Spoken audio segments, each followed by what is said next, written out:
Paano nga ba gamitin itong mouse na to dito sa ating Android phone?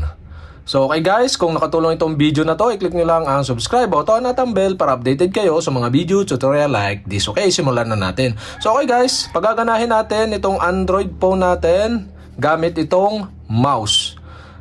At sa pamamagitan nitong USB cord na to. So kailangan halimbawa Type-C yung cable charge outlet ng inyong Android phone. May iba't iba kasing outlet. Pwede yung micro USB or Type-C. So, ito yung atin Type-C na siya guys. So, gagamit tayo ng Type-C to USB na adapter. So, mayroon naman nabibili na Type-C to USB lang. So, ito may kasamang HDMI at saka Type-C. So, mayroon naman nabibili na ito lang. So, ito ang ating ginamit dahil ito ang available sa atin. Meron tayo nito dahil ginagamit natin ito sa ating monitor. Kaya naman meron tayo nito. Kaya ito ang ating binili. So, pwede naman kayo makabili ng Type-C to USB lang. Yun ang bilhin nyo. So, okay guys. Simulan natin i-connect at paganahin gamit ang mouse na to. Itong ating Android phone.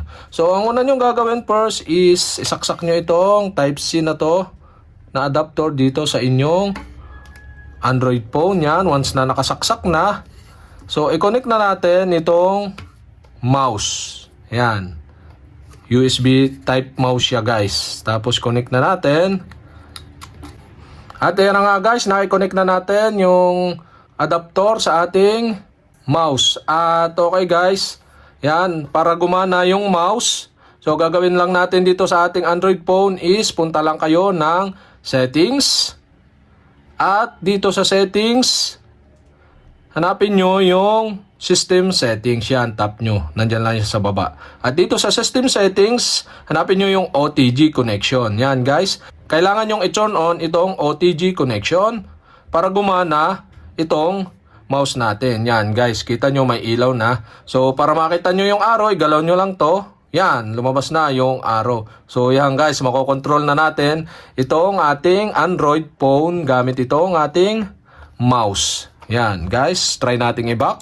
Click nyo yung arrow back daw sa may kaliwang taas na bahagi. Tapos yan, i-close natin yung settings by dito sa baba. Yan, press and hold nyo lang, slide nyo lang up, tapos release. Tapos click nyo itong screen. Yan guys, ito siya. Nandito na tayo sa home screen. So try nating pumunta sa camera. Yan guys, kita naman ninyo yung arrow. Yan, ginagalaw ko. Yan.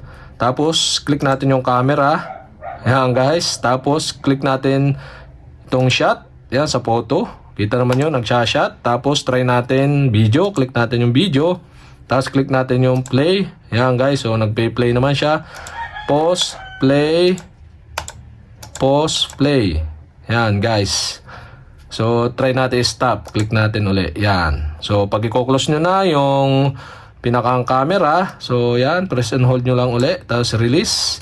Tapos ito siya. Yan. So pag gusto nyo i-close na itong mismong app, yan, press and hold nyo lang. Tapos hanggang taas, hanggang sa mawala. Yan guys. So yan, napakaganda nitong mouse na gamitin. Tapos pagka gusto nyo naman na sa settings, yan, punta kayo sa settings, yan, magagamit nyo itong scroll down or up. Pakita ko sa inyo yan.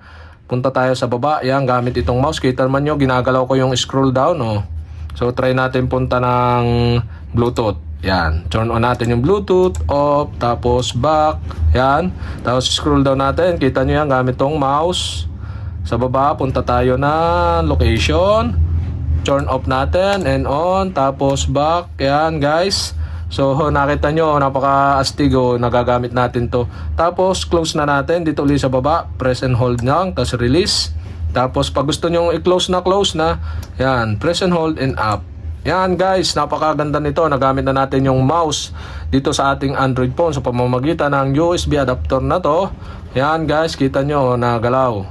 So okay, yan guys, successful nating nagamit ang mouse. Yan, kita nyo walang iba. At sana nakatulong and thank you for watching.